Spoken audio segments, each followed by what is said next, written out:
I request the audience to kindly take their seats as we will be starting the next session soon.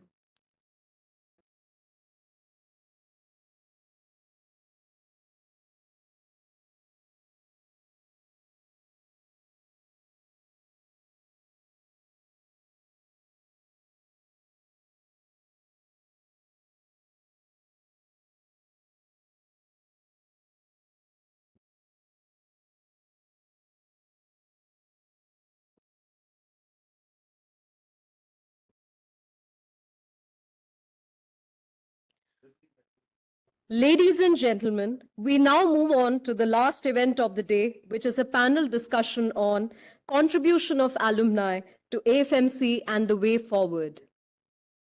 Chairperson for this session is Major General D. Vivekanand, Dean and Deputy Commandant, Armed Forces Medical College. May I request, sir, to kindly take his chair on stage.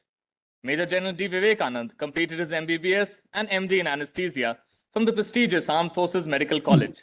He is a revered educator and academician and is one of the first qualified instructors in BLS, ACLS, and ATLS in the armed forces.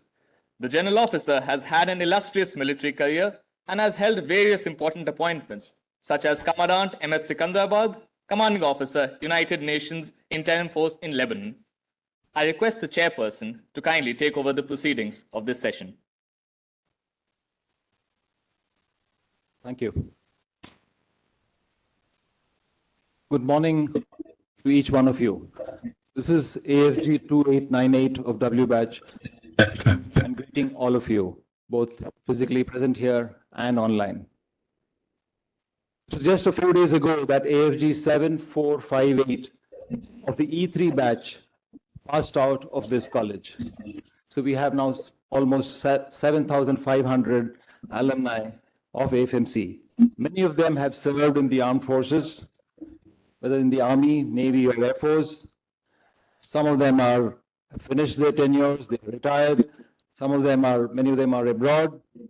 Each one of the alumni are special in their own way, and they've all been contributing to this college in their own little ways, whether it be intellectually, be it just by providing moral support, financial support, or just being a physical presence and a supporting hand to everybody. This discussion, the genesis of today's discussion actually stems from our own DGFMS, who is very keen that on this very special occasion of the Platinum Jubilee, we must acknowledge and honor our alumni and also see that it is the ardent wish of the alumni to contribute more and more to this college. We keep getting queries that we want to do more, we want to do more. So we thought we could have this panel discussion to set a platform where the alumni can share their ideas as to what can be done and how we can take this great college forward. So, I will not continue further, and I would like to call on the panelists. We have a distinguished panel of alumni who are going to take part in this discussion. May I first request Air Marshal Rajesh Vaidya, Visishta Seva Medal, Director General Medical Services Air, to please come onto the stage. Air Marshal Rajesh Vaidya is from the T batch of this college. He had passed out in 1985. He has completed his community medicine MD in 1993. His important appointments which he has held are numerous appointments in the office of DGFMS. He's been the Dean and Deputy Commander of this AFMC. He's been the DCIDS Medical and is now presently the DGMS Air. May I next call upon Surgeon Vice Admiral Aarti Sareen, Visishta Seva Medal, Director General Medical Services Navy, to come onto the stage, please. Admiral Aarti Sareen, again from the T batch. She's completed her MD radio diagnosis in June 1992, and thereafter has also done her DNB in radiation oncology. Ma'am is an expert in gamma knife surgery. She has held numerous appointments across the FMS, which includes CMO Southern Naval Command. She's been CEO INHS Ashwini. She's been CMO of Western Naval Command. She's been Director and Commandant of AFMC, and is presently, she also held for a few months the appointment of DGMS Air and is now DGMS Navy. Next, may I please call upon Lieutenant General Arindam Chatterjee, Ativishishta Seva Medal, Vishishta Seva Medal, Director General Medical Services Army, onto the stage, please. General Arindam, from the S batch, he's a hospital administrator. He's won numerous military awards, which include the Ativishishta Seva Medal and the Vishishta Seva Medals. So has been Prof and HOD of the Hospital Administration Department. His important appointments which he has held include MG Medical of the Central Command. He's been Commandant of the Army Institute of Cardiothoracic Sciences, Pune, and he held the appointment of DGMS Navy and is presently the DGMS Army. May I next call upon Colonel MP Karyappa from the Z batch. Carrie, as we all know him, is a community medicine specialist. He's been the editor of MJAFI and the Journal of Combat Medicine. His areas of interest include environmental medicine and health risk communication. His appointments held include professor at this very college. He's held appointments in the Directorate General of the DGMS Army. And what is not mentioned here is, and a very important appointment he's held is that of the resident warden of the boys' hostel, which I'm sure has given him immense experience. May I next call upon Honorary Brigadier Dr. Arvind Lal Padma Shri, Executive Chairman, Dr. Lal Path Labs Limited. Dr. Arvind Lal is from the G batch, and he was awarded the Padma Shri in 2009, as also the coveted appointment of as the Honorary Brigadier of the Armed Forces Medical Services. Dr. Arvind Lal has received the award of the Entrepreneur of the Year Award 2016, the FICCI Lifetime Award 2017, and the Healthcare Entrepreneur of the Year Award in 2019. Dr. Arvind Lal, as we all know, is the Executive Chairman of India's oldest and biggest lab services. He not only has a large heart, but he also has very large purse strings, which the college has been, and sir's generosity we've been utilizing. So thank you for being on stage, sir. Like Karyappa, he's also been assistant warden of the hospital. Thank you for that input, sir. And last but not the least, we invite Lieutenant General Madhuri Kanitkar, PVSM, Ativishishta Seva Medal, Vishishta Seva Medal, Vice Chancellor, Maharashtra University of Health Sciences. Ma'am is from the Q batch of AFMC. She has done her MD in pediatrics, followed by a fellowship with pediatric nephrology. General Madhuri Kanitkar, as we all know, is her vibrancy, her passion for the college and for life in general is just amazing. She has been associated with the AFMC right from as a medical student, as a postgraduate, as a professor in the department, as the professor and HOD of pediatrics. She's held the important appointment of DDG PNT in the Office of DGFMS, which deals with training in AFMC. She's been the Dean and Deputy Commandant of this AFMC, and now is holding the appointment of Vice Chancellor, Maharashtra University of Health Sciences, which oversees and guides AFMC to achieve further excellence. Thank you so much, ma'am, and we are looking forward to your contributions. We are fortunate also to now have 3 panelists who are going to be online. May I first request Dr. Lakshmanan Krishnamurthy, who's Professor of Pediatrics and Chief Pediatric Hematology, Oncology, and Bone Marrow Transplantation. Dr. Lakshmanan, from the L batch, completed his MBBS in 1980. He's received the Endowed Chair Pediatric BMT in 2014. Clinical pediatrician in hematology with focus on hemoglobinopathies. Important appointments held have been Professor of Pediatrics and Director of Hematology, University of Pittsburgh, Professor of Pediatrics, Director of BMT, Emory University, Atlanta. We welcome you, sir. We next call upon Dr. Baljit K. Sharma, thoracic and cardiovascular surgeon at the Astria Regional Medical Center, US. Service again from the L batch. After completing his MBBS and MS General Surgery, he went on to do his MCH cardiothoracic surgery. and he's a diplomat to the National Board of Cardiovascular and Thoracic Surgery, India. His important appointments held have been that of the leadership role in the Society of Thoracic Surgery as member of the International Committee of Thoracic Surgery 2001 to 2003. We welcome you, sir. And again, last but not the least, we call upon Surgeon Lieutenant Dr. Khalid Moidu, Associate Professor, Health Informatics Consultant of the G batch. It is in fact Dr. Khalid Moidu who has been the chief, I would say, the motivator for this panel discussion to germinate, and he has been pulling us out of our state of inertia and trying to tell us that we want to do more, and let us get on to discuss. Let us all get onto a single platform.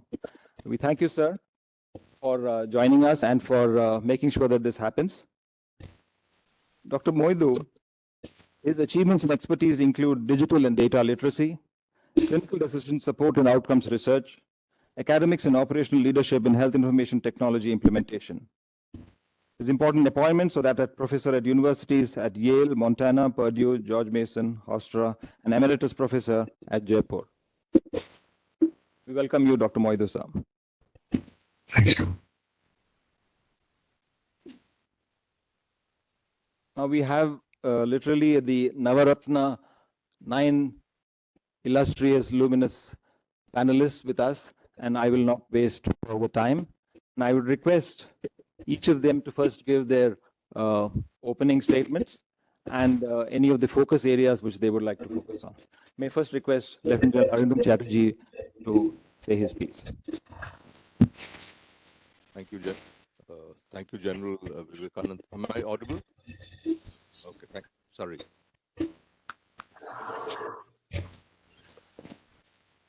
Am I audible now? Thank you. Thank you, General Vivekanand. Greetings to the stalwarts on the dais and amongst the audience. The subject of the role of alumni participating at the college and otherwise, it's got a huge spread. But from my perspective of being within the uniform, of course, my thoughts are a little limited. So I don't want to really get in between what my seniors here and the seniors up there are going to suggest. But what I understand is the routine part of it, like mentoring, assisting in job placements, fundraising, contributing to awards and decorations. These are all kind of what most alumni do. I want to take the thought away at some point of time from just alumni for the college to alumni for the alumni and alumni for the students on a one-to-one and personal basis. And I want to give this a spin. I witnessed a couple of years ago a number of doctors of a particular college who had over the years decided that they should all live together. And then they began to buy into a set of properties. And now that entire gated community is full of them who live together, cover for each other, spend time with each other, participate in their researches, etc., etc. And they've created a kind of a community of those living together, about 120, 130 of them of various ages, and they're all alumni of the same college. That's just an aberrant thought which I'm placing to the audience. I'm going to hand the mic over. Thank you, sir, for that little, like as you said, a little different take on the possible role of the alumnus. May now request Admiral R.P. Sarain to say her words, ma'am. My illustrious seniors and alumni from the Armed Forces Medical College, to continue where the DGMS Army left off. Yes, mentoring and job placements have been always on the cards. But I think now with this panel discussion and several discussions later, we should be actually crystallizing this into action as to how and in what time limit and how we're going to go about this. And also in two ways, because AFMC is an armed forces medical college. So for what is happening at the present, I mean, for the present students, for the students, the postgraduates, and for the specialists and super specialty while they are in uniform and while they're in armed forces service, the support that will come that time, and for those who leave the armed forces and work outside. So we need to spell that out very clearly. Their support to the institution has always been welcome. We are, we are very, very grateful for that. In terms of, most of the time it has been in terms of academics and some monetary support to the alumni, and we can take it further from that. Thank you, ma'am. May now request Air Marshal Vaidya to say. Yeah, since this is to be an opening statement, I just want to say that I've been the dean here and I've been secretary alumni. What's really required from this panel discussion is to put together a formal structure so that the alumni can actually function effectively. That's really important. And I also want to introduce a dose of realism into the discussion. Especially as dean, I used to get several offers from the alumni which are very impractical to put into place. It's also important for alumni who've been away from AFMC for a long period to understand the limitations under which the authorities of this college function, what can be done, what cannot be done. And I'm looking to another former dean and now the vice chancellor to also bring out how the current curriculum and the syllabus, which is mandated by the NMC and as well as by the university, influences what the cadets can do and what they can't do in the time available to them. So I hope the discussions today focus on that as well. Thank you, sir. May now request Colonel Karyappa to give us his views. Thank you for this opportunity. It is indeed a privilege and an honor to be sitting here and with such illustrious panelists here. I really feel humbled, and I would like to put my words, a few words edgeways here before I get overshadowed. But even I have a dream. When I joined this college, I had a dream. When I was on the faculty, I had a dream. When I'm sitting here, I have a dream. It's the dreams that make us. The dream that alumni association of ours will take this college ahead cannot materialize unless we all work together on it. So my opening statement here, I'm not going to get the word in after this, I know. My opening statement here is that networking, collaboration, bringing this institution to literally a world class can only happen if we focus in a concerted manner. And that requires an institutional framework and a structured approach, which is what the alumni can bring, not being a part of the system, but having been a part of the system earlier. Thank you. Thank you, Colonel Karyappa. May I now request Honorary Brigadier Dr. Arvind Lal. Okay, fine, sir.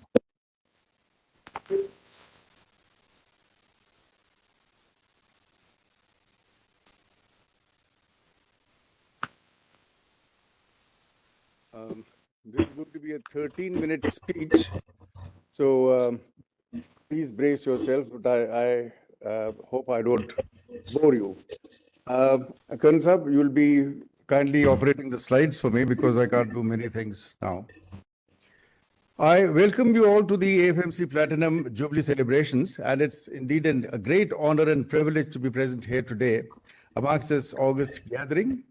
And I would especially like to thank the DG AFMS, General Daljit Singh, the Commandant AFMC, General Kotwal, and Dean AFMC, General Vivekanand, and all the officers gathered here from India and abroad who made this glittering event a possibility and also invited me to join this panel discussion. Thank you once again. Today, I would like to deliberate with you what we can all do to preserve and carry on the legacy of AFMC Pune. Slide number 2, please. To the world, AFMC Pune is a premier medical institute, ranked 34th best medical college in the world, and second best in India.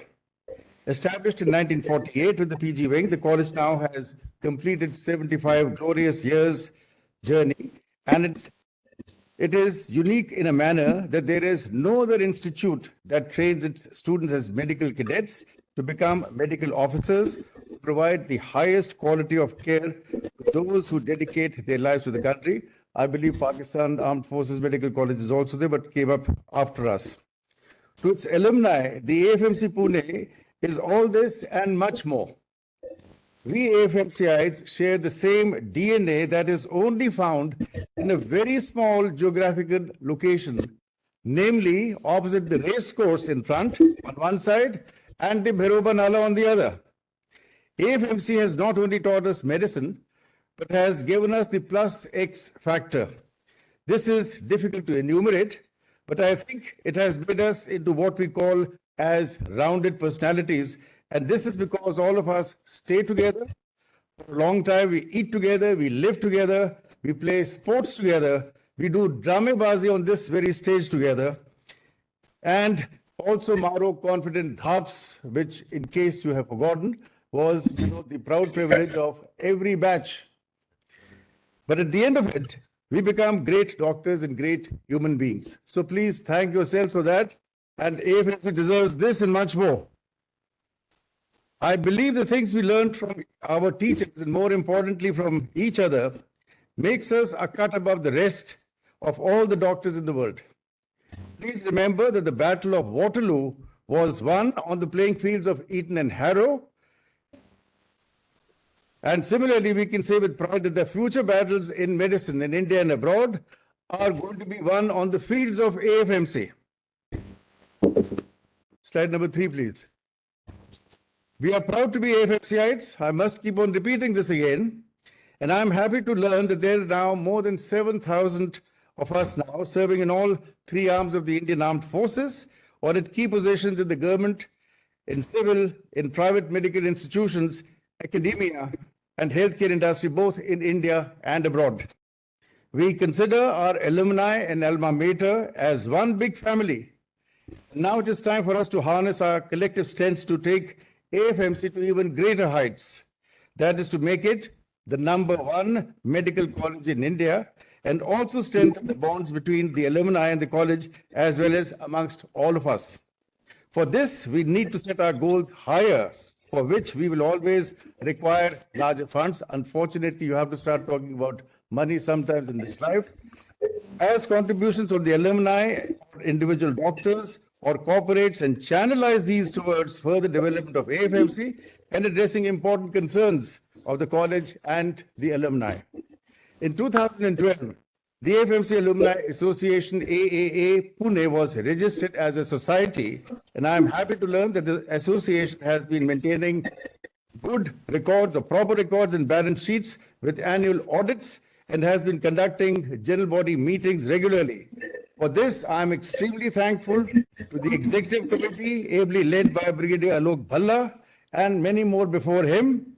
And today we pledge to augment all this by applying for an additional income tax exemption under Section 80G and 12A. Sorry to be talking again money, but income tax pays nobody. If you are receiving even a single penny, you have to give income tax, which will enable these donors to avail of a 50% tax write-off. There are various chapters of AFMC Alumni Association. For example, the Delhi chapter, of which I am the chief patron, which deals mainly with the 4th of August celebrations. The contributions are made by members by way of subscription as well as sponsorship advertisements in the annual AFMC directory. And for the last 25 years, we have had this reunion in the ITC Moria. And I'm glad to share with you that of late we have witnessed participation of even very young lady medical officers posted in forward areas and field areas who travel to Delhi, especially to attend this reunion. One such reunion had an attendance of nearly 600 people, and everybody in our part of the world knows where the reunion is every 4th of August. But in order to make alumni engagements even more meaningful, substantial, and sustainable today, from this important platform, I propose to reinvigorate the AFMC Alumni Association Pune, that is AAA. Slide number 4, please. The fund pooled under this society can now become a perpetual source of a bigger financial support for the college. One of the key features of this fund will be the flexibility to utilize it for innovative initiativeness and causes that the college and alumni want to support, which will far surpass the college's traditional sources of funding. Slide number 5, please. On this slide, I have enumerated a few priority areas where AAA can be a game changer, and these include promoting cutting-edge research at AFMC, adoption of IT digitization include artificial intelligence, machine learning, VR, IOMT, etc. Critical training for enhancement of knowledge and skills of students and faculty. Consider establishing endowment named chairs, which can be used to create specific centers of excellence. Promoting exchange programs and study excursions both in India and abroad. Supporting students with awards, scholarships, and grants. Promoting extracurricular activities like sports, dramatics, etc. Undertaking community health programs, especially in primary health and control of NCDs. One such example is the Rural Training and Health Center as Kasurdi Village, which is adopted by AFMC, especially its community medicine department, and also by our personal foundation known as ALVL Arvindal Vandanalal Foundation, which has contributed to it also. Augmentation of the infrastructure at AFMC and associated facilities, enhancing alumni engagement, and supporting the alumni or their immediate families in the hour of need. In extraordinary circumstances like multiple deaths in a family as seen during COVID. To showcase similar initiatives from some of the other premier institutions in the country, I've put together a few case studies. Slide number 6, please. The first one being from AIMS New Delhi Endowment Fund. AIMS set up its endowment fund in 2015 to create a pool of donations to support the medical college and patient care. Since AIMS was created under an act of parliament, their endowment fund is also governed under the same act. The fund is managed by an executive council, which is comprised of only serving, managing, and senior faculty of AIMS. In AIMS, there is no involvement of the alumni or donors in management of the fund. This would not be the case with the AFMC Alumni Association. Slide number 7, please. These are the various priority areas selected by AIMS for using in its endowment fund, which include research, training, chairs, scholarships, grants, centers of excellence, infrastructure upgradation, exchange programs, publishing scientific literature, conferences, seminars, etc. Slide number 8, please. Next example is of King George's Medical University's Georgian Alumni Association, which is currently led by our own General Bipin Puri, the former DGFMS.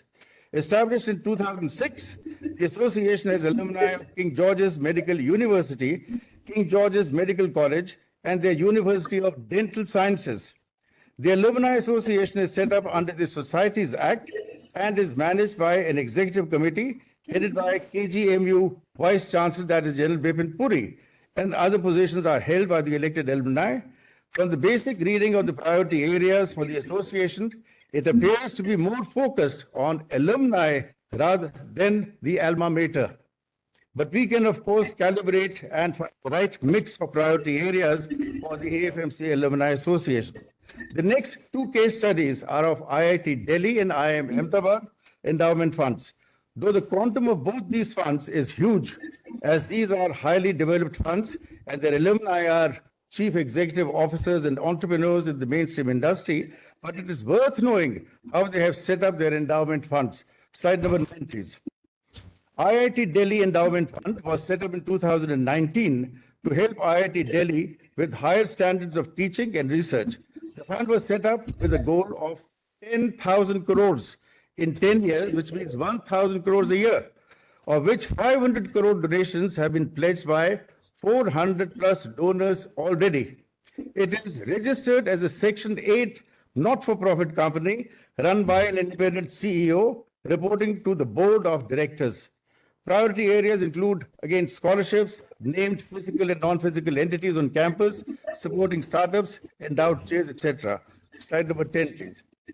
Next is the IIM Ahmedabad Endowment Fund that envisions to further augment IIM Ahmedabad's global prominence. It was set up in 2020 with an initial commitment of 100 crore rupees, which has now reached 400 plus crore rupees. Like IIT Delhi, IIM Ahmedabad Endowment Fund was also established as Section 8 not-for-profit company managed by an advisory board. The funds are used for meeting the needs of IIM Ahmedabad, for supporting specific initiatives, and there is a provision of annual giving to attract recurring yearly contributions from the alumni. With the help of the endowment fund, IM has been able to set up one new center of excellence, 3 new named chairs, and signed 30 plus MOUs in the past 3 years. Another example that I must share, which I don't have a slide of, is the US military's West Point Academy Association of Graduates, known as WPAOG. This has been made possible for me by my senior, General G.S. Octania, whose 2 granddaughters have passed out from West Point and joined the US Army. In 1869, in 2021, they collected $95 million from their alumni and other donors. And I would like to quote the objectives of this association. I quote, shall be to cherish the memories of our alma mater and to promote the social intercourse and fraternal fellowships of its graduates. Unquote. Today, through its mission to serve West Point and the long gray line is the uniform which they wear in the academy. And to further the ideals and promote the welfare of Academy, WPAOG continues what its founders established more than 150 years ago, with its current vision aptly defined as, and I quote again, to be the most highly connected alumni body in the world, unquote.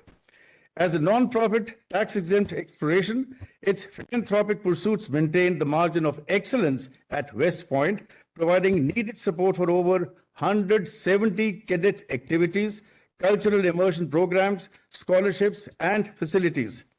Considering the great impact of a unified instrument or fund for these institutions of similar stature to AFMC, we propose to revive the AFMC Alumni Association immediately. Slide number 11, please. As a way forward, we need to work on 4 important pillars. The number 1 pillar is the legal framework. As I mentioned earlier, AAA is registered as a society in Pune. Now the society needs to be registered with the income tax authorities under Section 12A and ATG for receiving donation that will allow doctors or donors in India to avail tax deductions of up to 50%. Eventually, we will also have to apply for a certificate under FCRA, which is Foreign Contribution Regulation Act, which allows AFMCites based outside India to make contributions directly to the AAA. But till such time, our alumni based outside India can contribute via their Indian accounts or through the family and friends based in India, but not through Hawala channels. Number 2, next we need to relook into the key focus areas where AA can channelize the contributions that it will receive. I've shared some of the suggested areas in my previous slides. And third, vertical would be parallelly, we need to also develop a concerted fundraising strategy to create a corpus under the AAA from potential donors that would include AFMC alumni, corporates for the CSR funds and other grants. Many such medtech companies we've already heard of, GE, Bayer, Philips, Siemens, etc. They may be interested. Philanthropists and high net worth individuals who have a passion for social causes, healthcare, and Indian armed forces like Nandan Nilekani, Ratan Tata, Azim Premji, Aditya Birla, Anand Mahindra, Kiran Mazumdar-Shaw, and many others. And the 4th pillar will be the appropriate communication and promotion strategy that will be designed to reach out to these potential contributors. To conclude, I would like to say to all the alumni members, ask not what AFMC can do for you, ask what you can do for AFMC. And finally, I propose that in 3 months' time from now, on AFMC Day, that is 4th of August, we relaunch the AFMC Alumni Association with a momentum that is truly befitting AFMC. Thank you very much.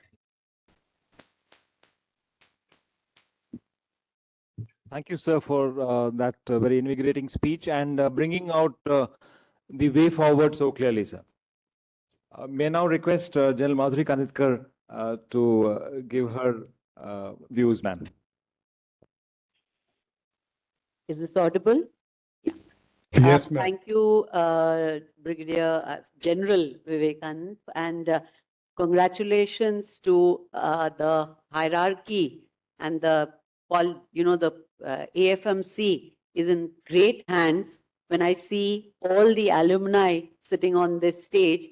But most important, I think I would salute the commandant who put this idea together to think of a future which gets all of us thinking of the same thing. Since these are opening comments, I would just restrict myself to those. That first and foremost, the change is the only thing constant. We've done great. These 75 years has produced 7,000, which is something amazing. And all the postgraduates and paramedics, there's a list is unending. But we have to plan for a very clear vision roadmap of AFMC at 100.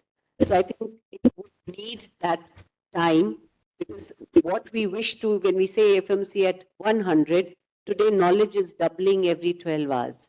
So we can't wait for 25 years. So we should telescope it with specific deliverables at the end of this. Secondly, I think in that, if you have to say, we would have to prioritize and take up this as an institute of national importance, which would put in a lot of things in perspectives. But then I'll conclude my opening remarks by saying that as a veteran today, I feel the charge of it should be left to the people in uniform. Because the only thing that is different of AFMC is, whereas all others may produce doctors and teachers, it's only AFMC that produces soldiers. So I think that aspect cannot be lessened or reduced, and we are part of an organization. So as very correctly Dr. Lal pointed out, we have to find ways of finding or tweaking it to achieve what we want, keeping the ethos of the armed forces of hierarchy, of our seniors and everyone in picture, and the rules and regulations, because that is the strength of this organization. So therefore, any decisions taken, this can only be suggestions, but it will best be left to the MSAC, which is the highest body which is there, and these would probably be put up to them. Having served on both sides, I feel decisions should be taken at that level. So that's something that I would say. And the reason for that is, as a pediatrician, I mean, we are now grandparents, and the grandchildren are always dearer than your own children. But at the same time, the control of the children should be left with the parents. So I think that is where I would take a stand. And then, as the discussion goes on, I'll put on my points of various ways that we can make this happen. Thank you so much. Thank you so much, ma'am, for your opening comments. May we now have Dr. Lakshmana Krishnamurthy, who is online, to give his opening remarks, please. Thank you. I have a brief presentation, General Vivekanand, that can be put up. We'll put it up for you, sir. It's wonderful to see on stage so many dear friends and colleagues, and really take to heart both the realism as well as the possibilities. So I would like to focus on collaboration in enriching undergraduate education. Next slide, please. I want to first acknowledge what has been clearly stated already, that undergraduate education curriculum has been carefully designed and is reflective of the core areas of knowledge that are expected of these undergraduates. I also realize that the curriculum is extremely tight, and students must not be overwhelmed or distracted by esoterica. This is true everywhere in the world. But the flip side of it is that there may be unique areas of expertise amongst alumni. Students must be educated, but they also must be informed, and more than anything else, inspired by unique and fascinating advances in science and medicine. That is when we will generate the energy to be the next big thing in the world. I recognize that any additional experience must be carefully considered and offered as a very selective extra credit. Next, please. So I would like to think about three potential areas of collaboration in enriching undergraduate education.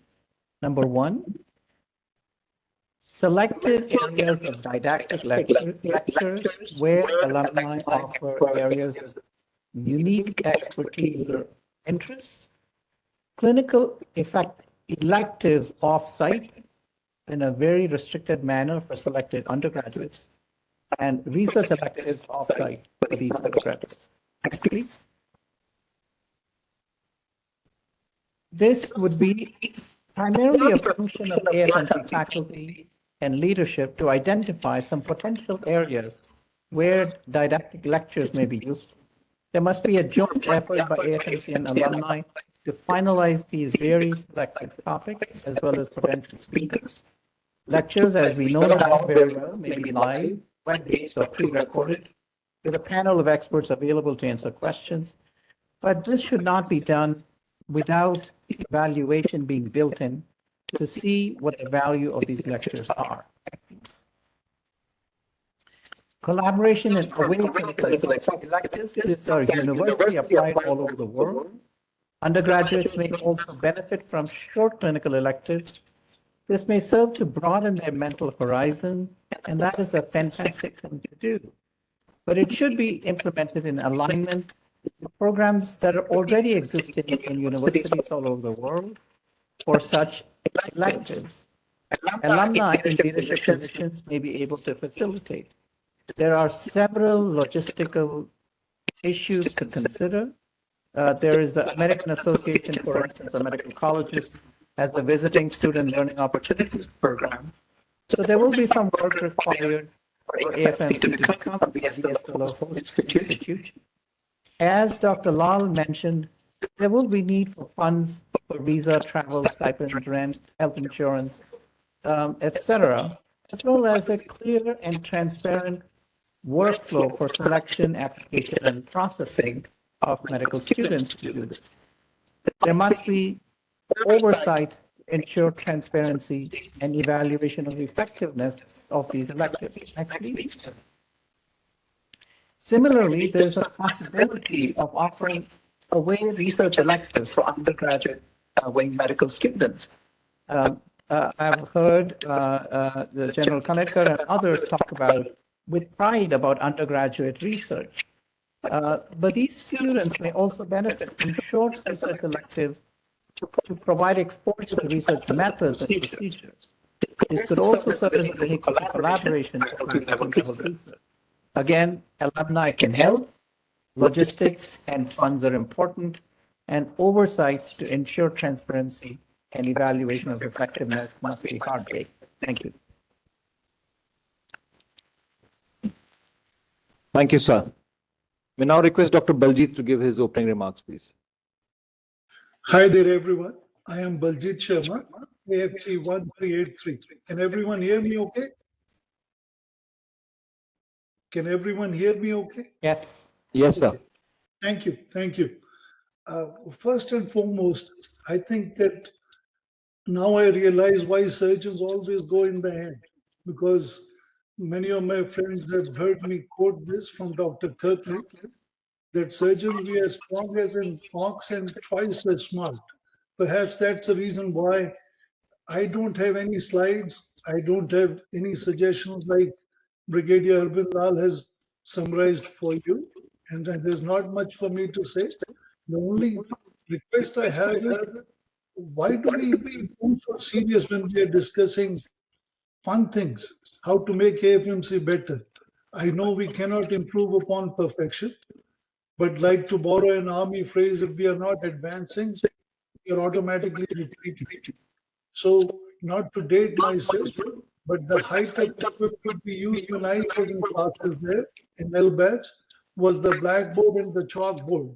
I think it is time to bring the new additions in electronic gadgets, emails, podcasts, and other modern electronic ways so that a professor can give a talk from his or her office on a digital medium to a class full of students who can receive not only his instructions or her instructions, and from those from outside of the country.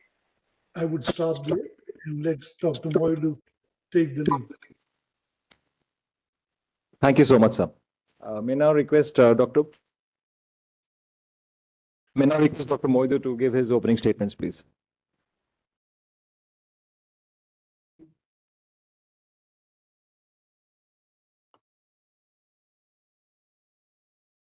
Okay, I'm unmute and good afternoon to all of you.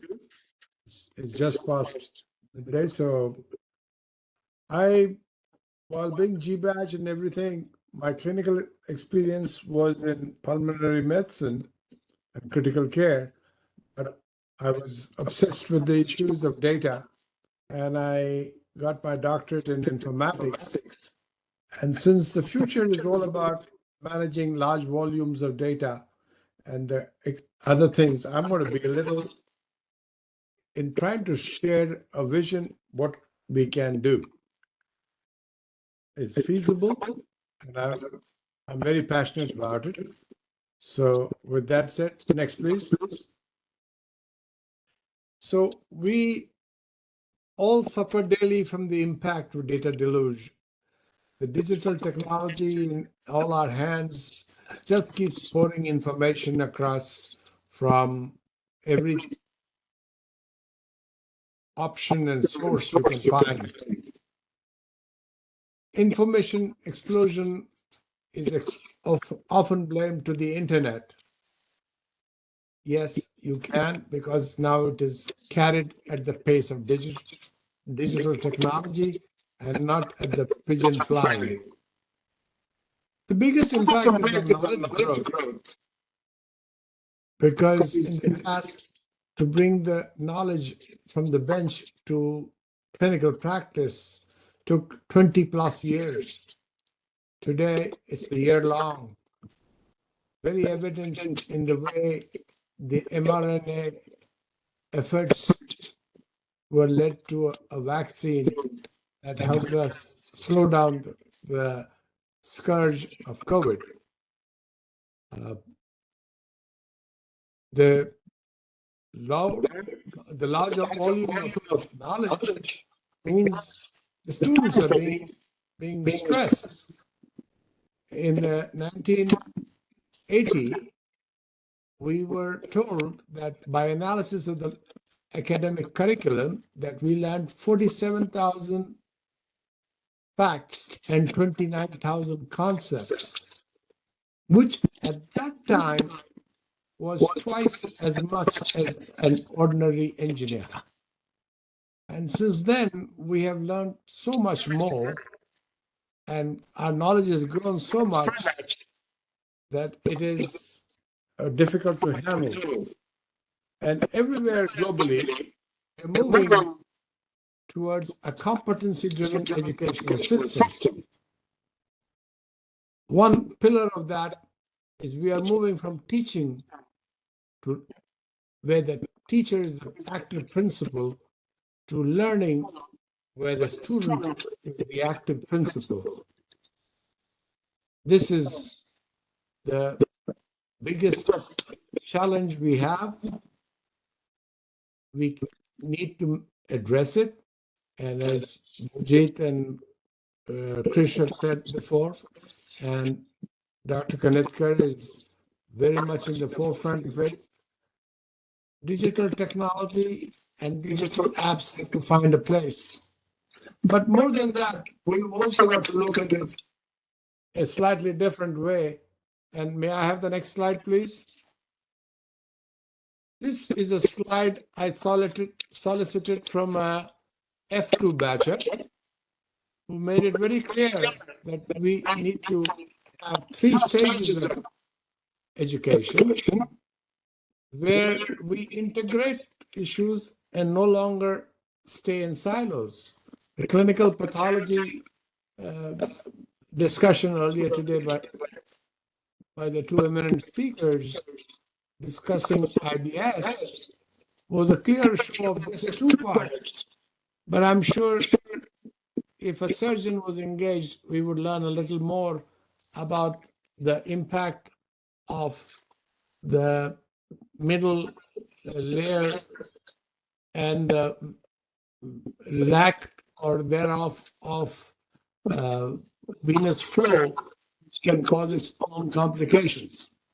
So we begin with building blocks, we go to applied concepts, and we develop case studies. Much of it was tried and tested in most institutions I've been involved in teaching, and it is the current form. The best part of where I come from is we can put these as multimedia concepts that can be accessed by students in their own time, and we invert the class where they learn and come, and the class becomes the interactive mode where the professors are coaches. I was last professor at Hofstra, and we were doing that. It created very interesting follow-up from the students, and it certainly is allowing them to master the challenges of information explosion and knowledge explosion. And as Dean D.V. Mandant Kotwal Saab and General Diljit Singh have all shared with us in our earlier conversation that we need to do knowledge exchange.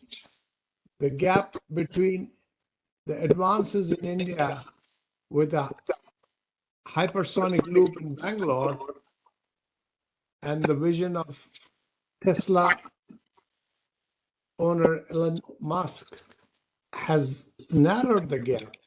This is reality.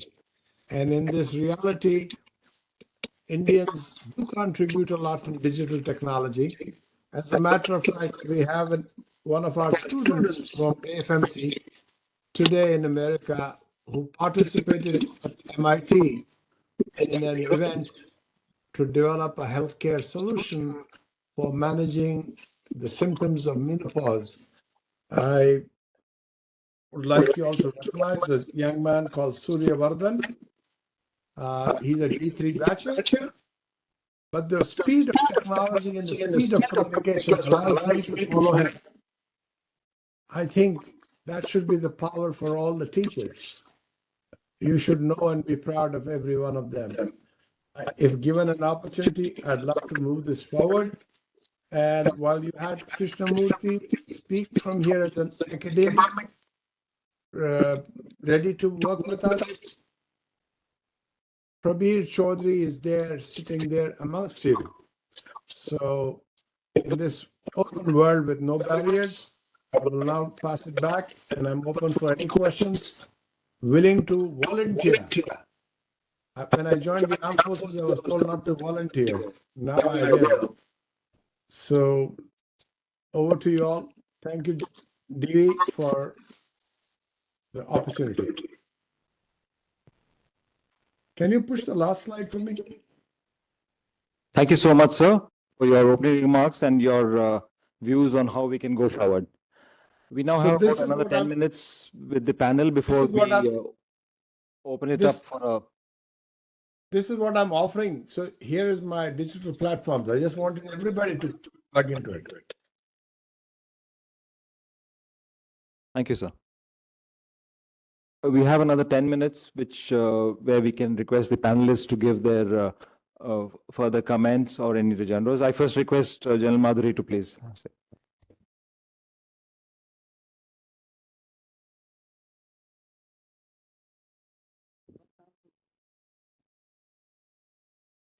Yeah, yes. I think we had some excellent ideas from very distinguished alumni online as well as here who have sort of, given some wonderful things. But I just want to put a few things in the correct perspective, having been through this and now as Vice Chancellor. That the curriculum cannot be changed in any way because Indian rules do not permit it. The college would be continue to remain unless it has its institute of national importance and becomes an autonomous college, which is going to be very difficult because we are in uniform. The director cannot continue for 5 years. So we would need to be affiliated to the university. And my own opinion, not because I'm Vice Chancellor, but even when I was Dean, I had said that we should continue to be, because we do not want consanguinity and everything happening within the system. It's good to be affiliated to a university and in competition with 50 other colleges within the state. So I think that should, one is there. The second thing is the electives have now come in. The curriculum has changed widely into a competency-based medical education, And we're already implementing it in every way, CISPs, because if you look at what are the changes that have happened since we were in college. One is we did not have CBME, which is there today. Research today is introduced very early. The college does have a multidisciplinary research unit. The scientific society and the short-term research projects are in a big way.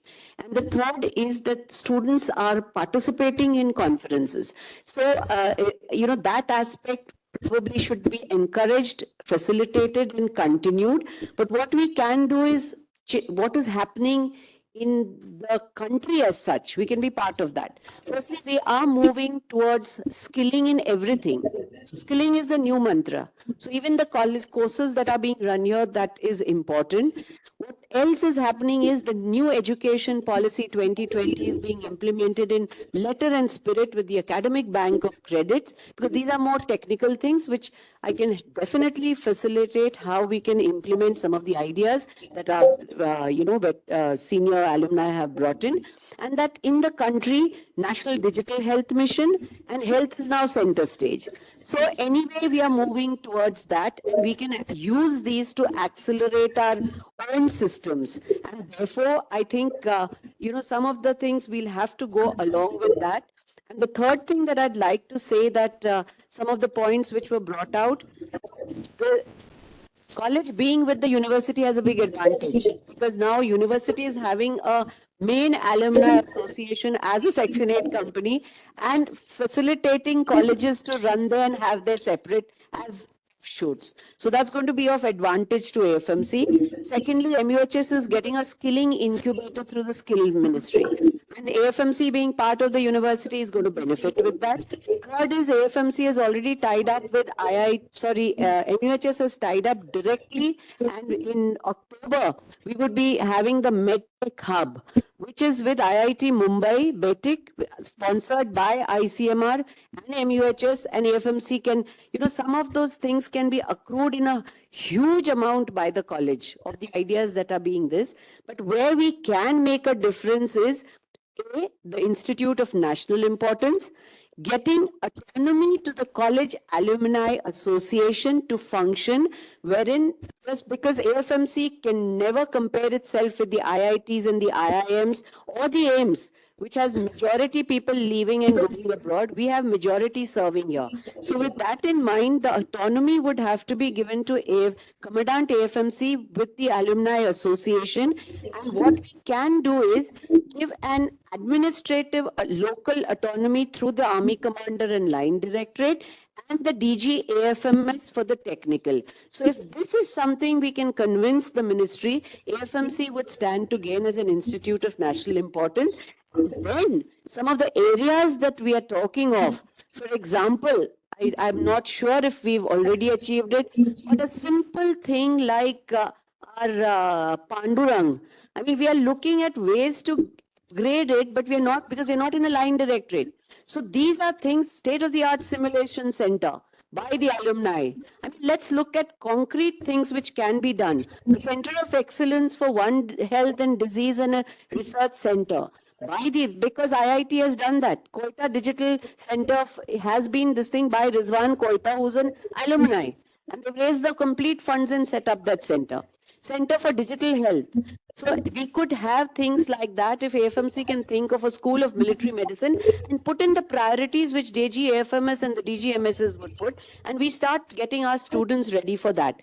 Faculty, we have alternatives available to us. For example, the university is itself permitting Professor Emeritus, chair professors, adjunct faculty, visiting professors. So if there is a sort of delay in that, they could probably be part of the university giving their inputs to the college. So those are ways that we can actually work out in taking things in the right direction with specific deliverables remaining within the ambit of what the armed forces has to offer. Thank you. Thank you so much, ma'am. Would any of the DGs like to add anything? I'm going to largely endorse what General Kanatkar said. We need a strong dose of realism. The NMC curriculum, there is no such thing as an off-site elective, unfortunately, at this stage. The NMC doesn't permit it. While they've introduced electives, they all have to be done at the college. A student has no option to select an off-site elective. So, earlier, a couple of years ago, the alumni had suggested that we will form major verticals, and whoever wants to contribute. Currently, the college does hold a lot of alumni funds. I'm not saying the college. The Alumni Association holds a lot of funds, but most of these funds have too many strings attached to it, and they can be spent only in very niche specified areas. It had been decided that the Alumni Association would no longer accept funds with too many strings attached to it. It said we'll form 4 major verticals. General Pankaj Rao is here. He was the president of the Alumni Association at that stage. There will be 4 major verticals. And as General Kanaka said, we'll accept money into infrastructure that can be spent into improving your skills lab, getting a new Pandurang, doing whatever we want. As far as teaching is concerned or requirement of additional faculty is concerned, I think FMC is more than adequate and can actually offer it to people outside. I don't think there is any dearth of faculty. There can be a lot of debate on variation in teaching methodology. But here again, most deans, and I'm sure even Vivekanand would agree, you have a constant struggle in making sure the students come to the class because the university has a regulation that 80% attendance is mandatory. You may argue that you would be aware, ma'am, even AIMS Delhi has set up a committee to examine why students are not coming to class. So things have changed, we recognize that. But unless the regulations change, it's going to be difficult. But clearly the way forward is to go through the structural reforms that Dr. Lal has suggested to make it possible for people to contribute money safely and with IT exemptions, to make it possible for the alumni to receive foreign funds. But my suggestion would be to leave it to the executive committee of the FMC Alumni Association, which would have the commandant, the director, and the executive committee should largely have members here, the freedom to decide what to do with the funds. So the structure and the legal basis to receive the funds, but not to have too many strings attached to the funds, and to recognize the limitations which currently do not make it possible to accede to a lot of suggestions that are being made. People need to realize what is the regulatory mechanism under which the college functions. Thank you, sir. Dr. Krishnamurthy wanted to say something. Sir.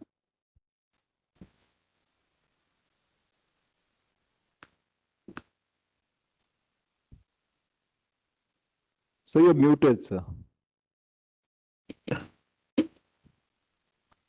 Sorry, I was muted. I would begin by recognizing, all the initiatives that the university is taking. I want to point out that universities, centers of excellence all over the world, with the best faculty ever, do allow their students to avail of away rotation. So this is very well established in medical education. And what was proposed was really something that somebody could do in their summer vacation if they chose to. Thank you, sir. Dr. Moidu wanted to say something. We have another about 3-4 minutes for the panelists before we open the session to the audience.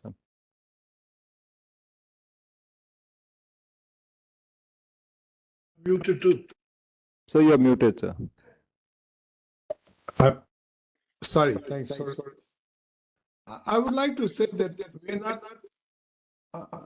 I think what we need to do is we recognize very clearly the military and the army are special arms of the government and the country, and we need to respect every rule and regulation they have.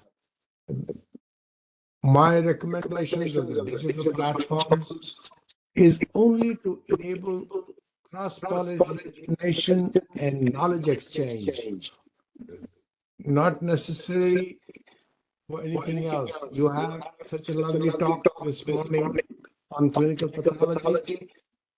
Our hepatologist from University of California would love to have been part of that conversation.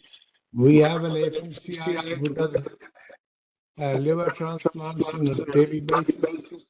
He could have also added. What I'm trying to say is let's augment, let's not fragment.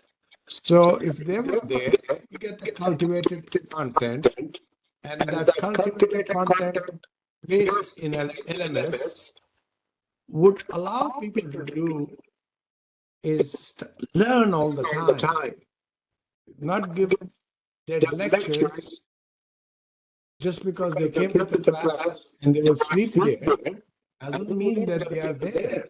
So, but if you give them the content and they have to raise 3 questions, you would know exactly if they read it or not, or they listened or not, they participated or not.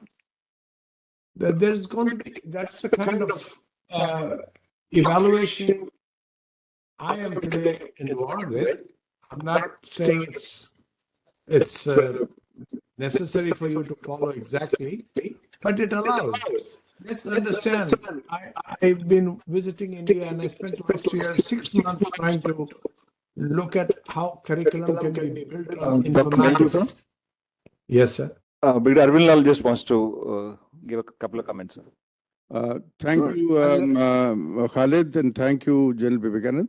I just wanted to make a point, what the American request has been to train their students, children, nephews, nieces, sometimes, for a observership or internship in our hospitals.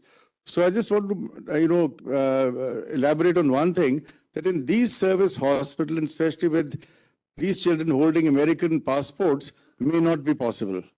But where it is possible is that, there are AFMCites in other hospitals, like Pankaj Puri in Fortis Hospital. Well, for him, it's very easy to, arrange all these things. So that is one point I wanted to make. And the second is that the college may consider, I'm coming from the, point of view that what ails Indian health. If AFMC can, contribute to that, it's primary health. And in primary health, I have a positive suggestion, and that is during our rural internship program, of the students, MBBS, they may consider, or maybe with the Vice Chancellor sitting on my right-hand side, she can put these correct things into place, that we can actually take AFMC internees into rural areas and send them back, which is again counted as part of rotation in community health. So that was another HWCs, etc. We can go on and on, but I think that may be possible. Thank you. Thank you, sir. Thank you all panelists for your opening remarks and subsequent statements. I think we'll open up to the audience for any comments, questions which they may have to the panelists or advice. Leader Pankaj Puri, sir. Thank you, sir. That was a very nice panel, and I agree with many of the things which have been said. And a very nice presentation by Dr. Lal. And the alumni is strong in many respects. And for many years, when I was in RR Hospital, I was involved with the AFMC 4th of Day celebrations, and it's a great party. But we have to do more. And we have to do more, as Pandya sir has said, that we need to have deliverables. First, we have to start with funding and collecting funds, and that Dr. Lal has shown us the way forward. But the deliverables have to be in 4 respects. A, what can we do for the college? B, what are we going to do for the alumni who have left and gone away? C, what are we looking for the undergrads? And D, what are we looking for the postgrads? If we are collecting funds, what is the goal and target of these funds? Let me start with my thoughts, and I'm sure there will be many more. What can we do for the college? We have a great college, great teaching. But have you ever thought, why are you ever never number 1? I think you're never number 1 because your publications and your research is below sea level. We have FMRC projects, and they have their own flaws, and we have people for 2 years in one place and he's trying to do whatever he can do in 6 months and finish a project and go away, and you'll never have any meaningful result coming out of that. So number one should be getting some serious research in. There should be a fund looking at research, and the people who will select it need to be outside the forces, because there are enough pulls and pushes, and who's going to be where when you approve a project. The project has to be approved by alumni who are not currently serving, so that there are no such pressures. B, it has to be a multi-centric project. It has to be multi-centric, so if the person A moves out of the center and person B is, it cannot run around an individual. So you have to get serious research in, and that's the only way you can become from number 2, number 3 to number 1. That's what I would say should be a dominant deliverable. For people who have left, relocation, training, getting attachments or observerships is often on a one-to-one basis. There needs to be a common platform where somebody puts in a request and the alumni, whoever is part of that group, says, okay, we've got an attachment. And we don't have any such system in place. And that's something to look for and do. For the postgraduates, the skill lab is important, but attachments outside in vacations, in their own time, can have no contraindication with whatever the rules which govern the institution are. For the undergraduates, we have very great training program. But what we need is there is zero practicality and patient involvement. So let them go a little more hands-on, let them sit, go down to the peripheral clinics. I think we need to involve something like that. So I think we need to look at the deliverables. That the point I'm making is I've just made a few off the cuff deliverables. We need to look at the deliverables, and we need to have the party bigger. Can I respond to that, Kevin? Yes, sir, please. Thank you, Pankaj.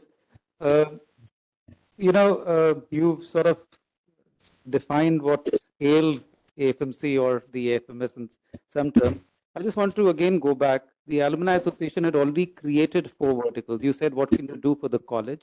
So the 4 verticals under which the money had to come was, one was infrastructure, and what surprisingly no one so far has mentioned is a student aid fund.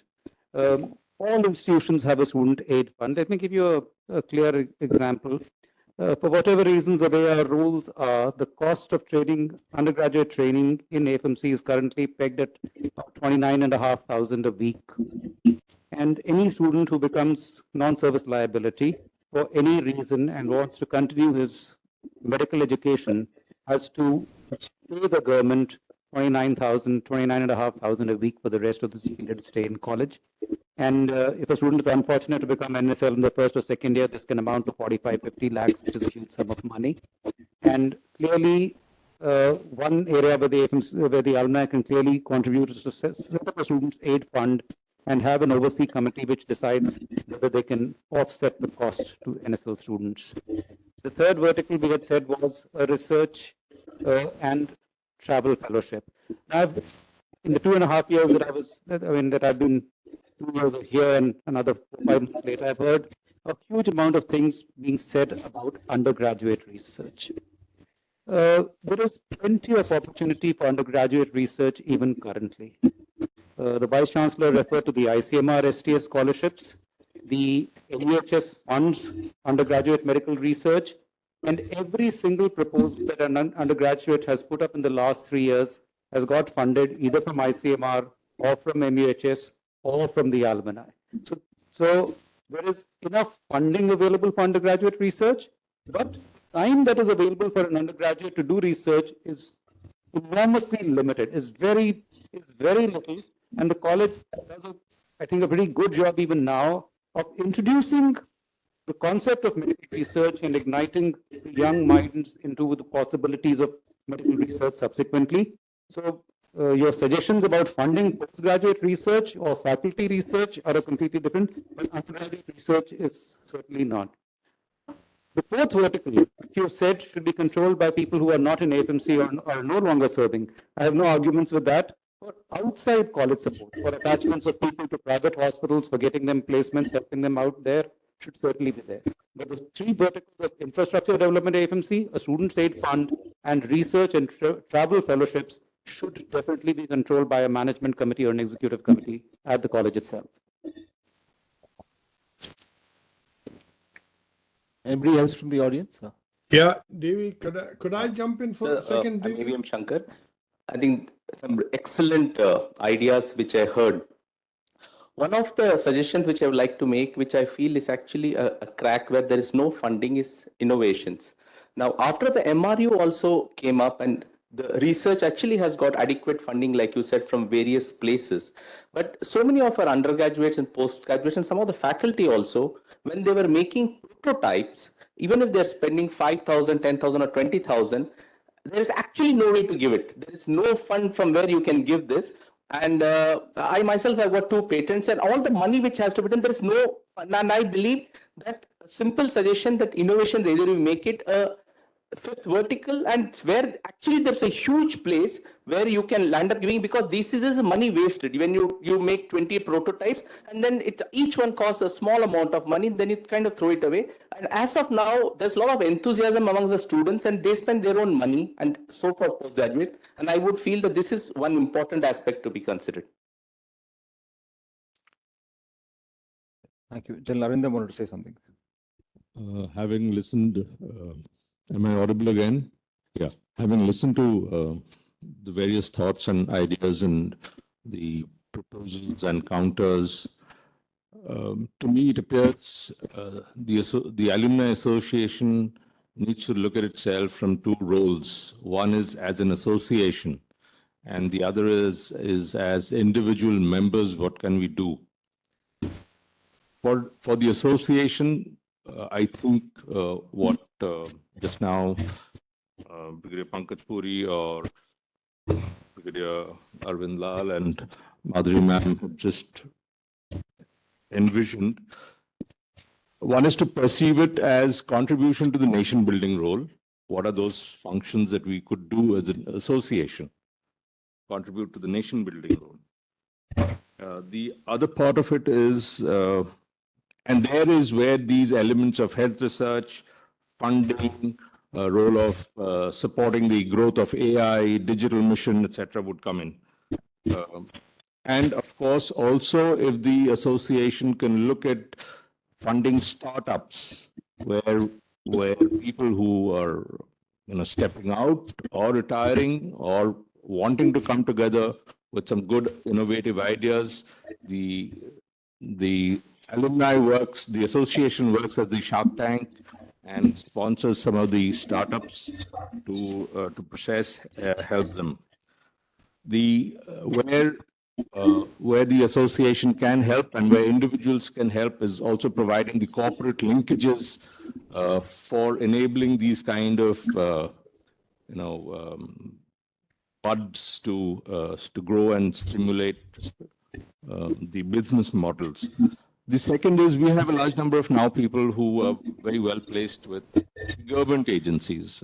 Madam is here, one of the stalwarts in this field. We've got many other vice chancellors these days. We've got people in lectureship roles in the national health resource and so many other. Some of our colleagues and batchmates are engaged with the government. Now they provide a very good opportunity for the armed forces and the medical college itself to have some traction and get some waivers, some additional advantages for this college, and possibly for health literacy and the digital mission that is required. Now, I know, for example, that I'm representing the Army here right now. And my hospitals are very poorly connected. Even today, out of the 113 hospitals, we are not connected in a hospital information.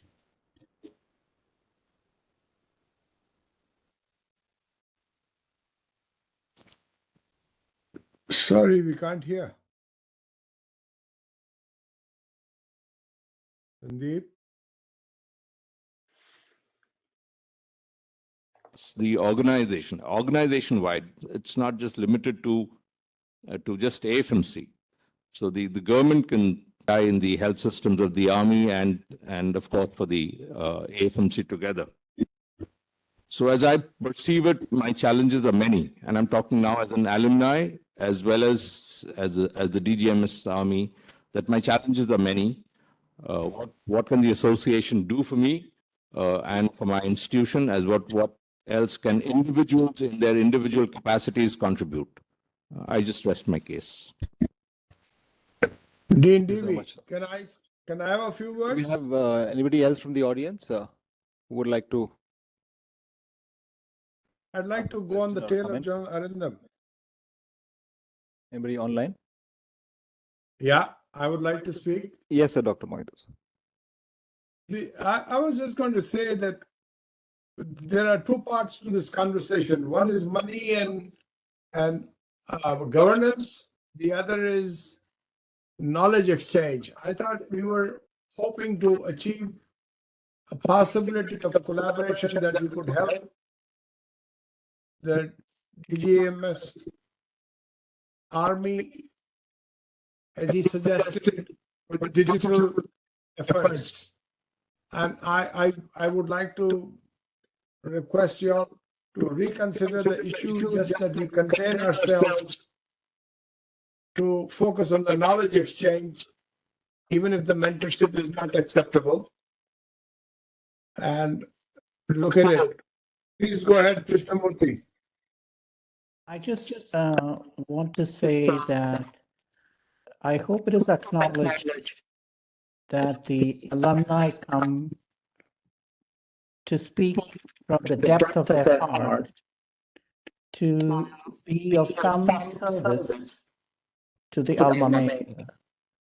But we recognize that we can only fill needs that you feel exist.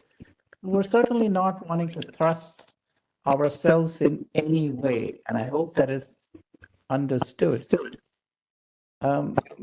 The need that you mentioned is of critical importance to the nation. Suicide, for instance. We can certainly have online conversations to see how the alumni can help in many different ways. The other thing I just want to point out is that the limitations of geography exist in our minds.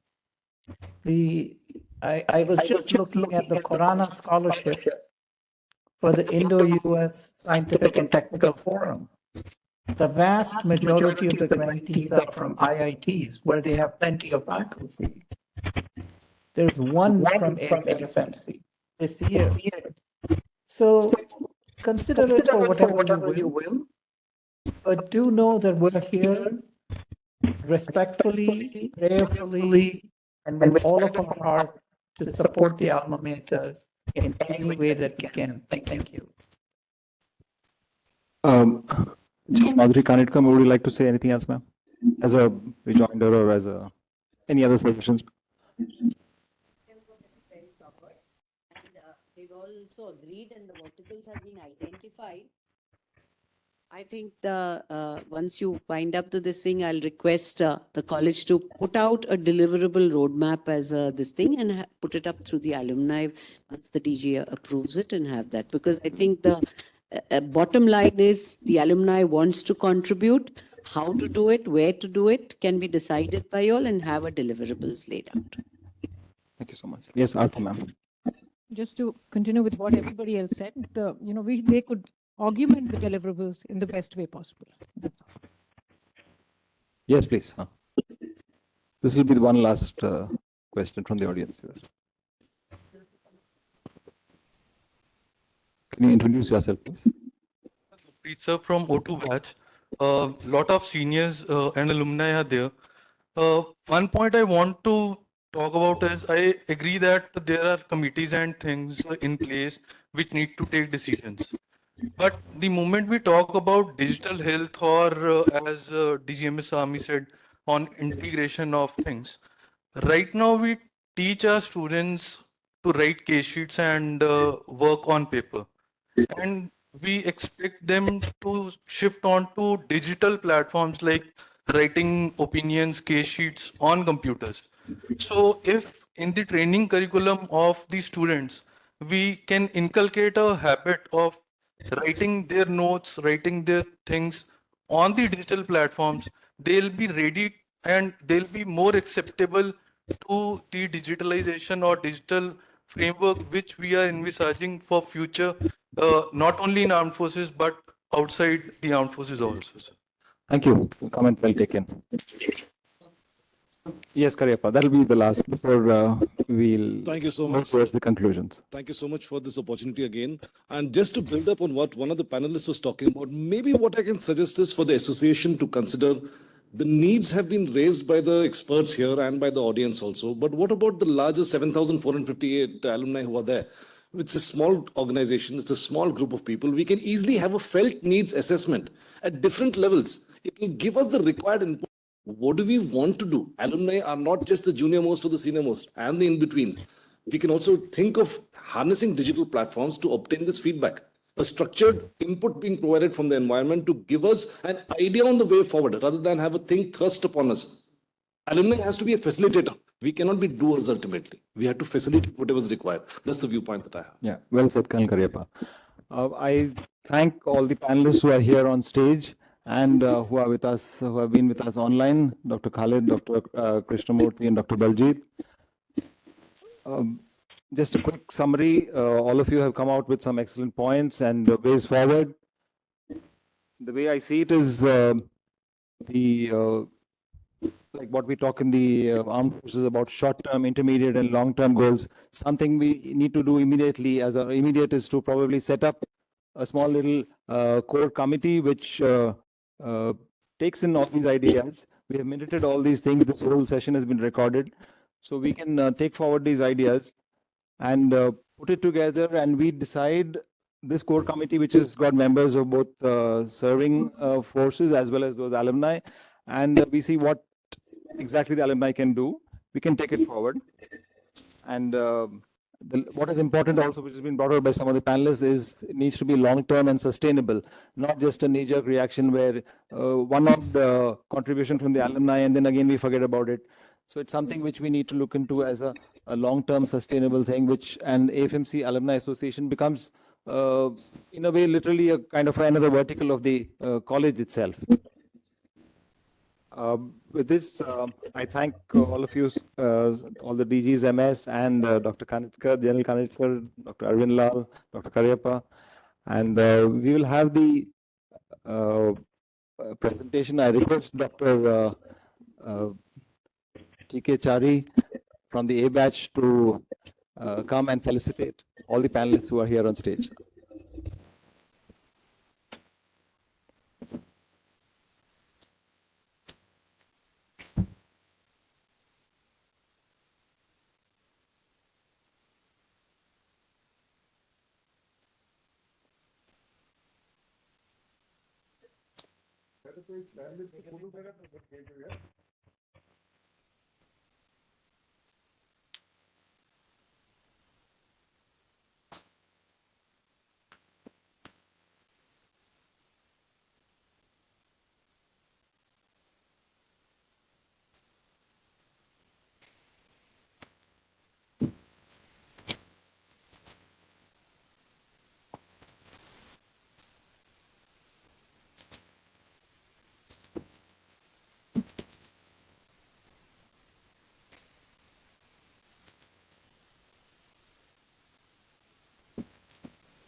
For General Arindam Chatterjee, please.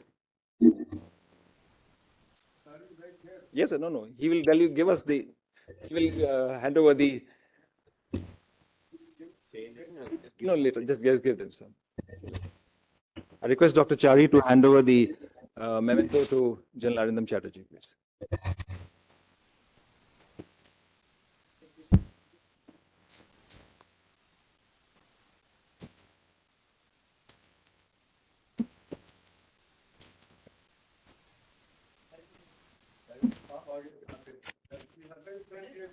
I request Dr. Chari now to hand over the memento to Admiral Aarti Sareen, please.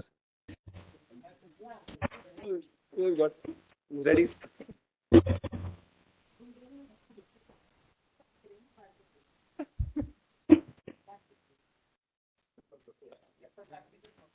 Hey, Marshal Vaidya.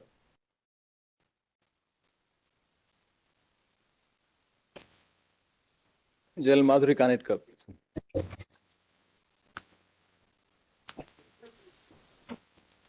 Brigadier Dr. Arvind Lal, sir.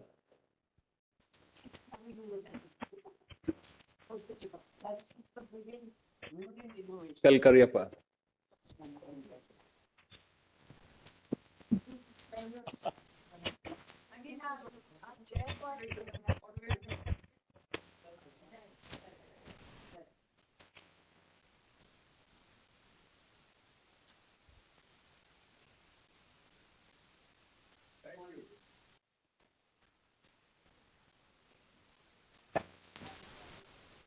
May I request the panelists to please take their seats in the audience. May I please request Dr. Chari to stay back on stage.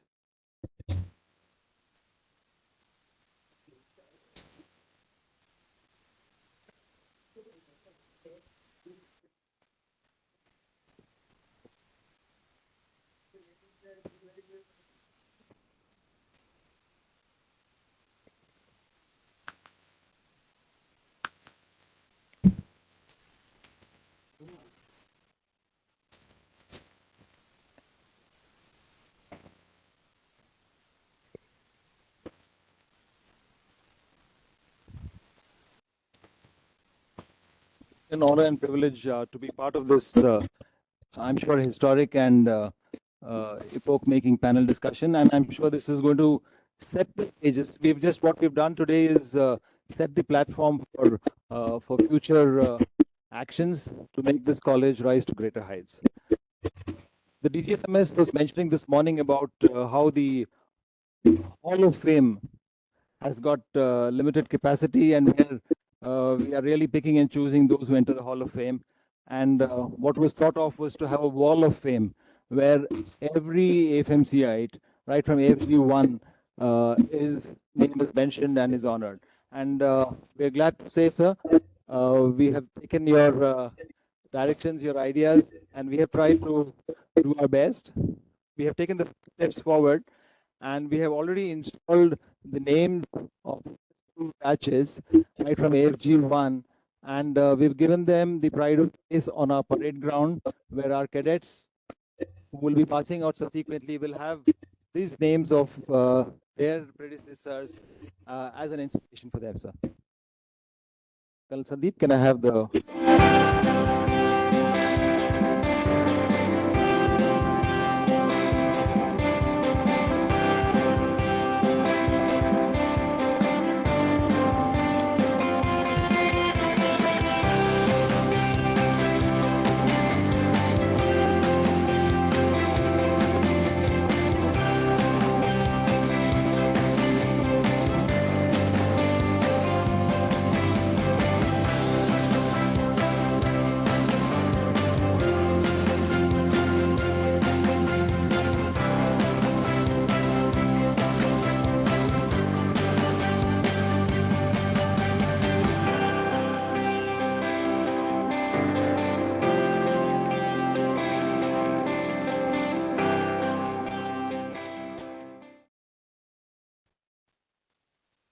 Small steps to acknowledge and honor our alumni.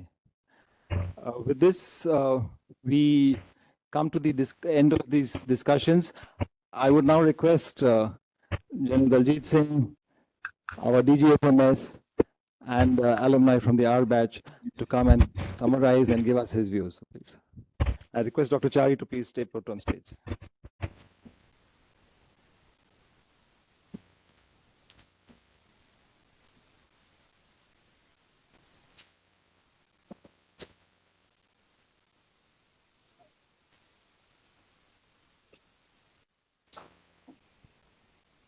My seniors physically present here and online, and friends. I'll first sell the wall of fame to you before I come to the comments. Did you see when these cadets pass out to the tune of odd lang syne? All these FMCites who are there on the walls, the batch A to batch E3 has passed out. All these batches are telling them, move on. We have been here, we are with you, we will remain with you. That's why we have to have this, lot of options of computer. That's why we have to have it the parade ground. That when these cadets move, Vegan has shown you the videos. As the cadets come from behind and stand in front of that wall, they first stand there. I mean, those of you have seen the POP or have been part of it. And behind the names of from A batch onwards to Z, and then A1 to Z1, and then onwards, 7,212 have passed the portals of FMC, and it's going to go on. The wall is limited as it appears now. What we have calculated as per that, we'll be able to take care of 10,000 names. That is, we have a 7,500. And we don't want it to be a short thing, this thing in a, what do you call a storm in a teacup kind of thing. No, it has to stay. And how does it stay? We see a lot of things in Pune are associated with Sihingar. When we see Sihingar, what do we think of? We think of Shivaji and we think of Tanaji. And the Sihingar has stayed. Whenever we think of Sihingar, when we look at Sihingar, we think of Tanaji, we think of Shivaji. This wall will remind us, each one of us who have been part of this college, everybody agreeing on this fact that there's something different in this college. Once you have been part of the, abo hawa, iski dhuli mein aur iski hawa mein jo cheez hai, wo aur kahin nahi hai. If we are all part of this, at least we must recognize this in ourselves first of all. That is what is important. And for that, what I want is, now I'm going to sell it to you. That's important. Why did the wall stay so strong in Sihingar? Its strong wall was made, the PS has created that fort there. So, you have to understand that we have to create a strong wall there. What we have put there is, the contract is assuring us, sir, 20 years, nothing will happen. Let the waters come, rain, sunshine, everything, nothing will happen. But the wall has to be strong. And for the wall to stay strong, for these memories to stay strong, every people has to, all that, we must have to, and we'll make a fort-like wall again. If you see that wall, Chandrakan, you want to show that video again? I'm so taken up with it. It's a fort-like thing. That should remain, just graceful. You are moving out of that place. That fort-like that order the like that. We cannot have compromise upon that. And we will move this way, and then we'll move out, and then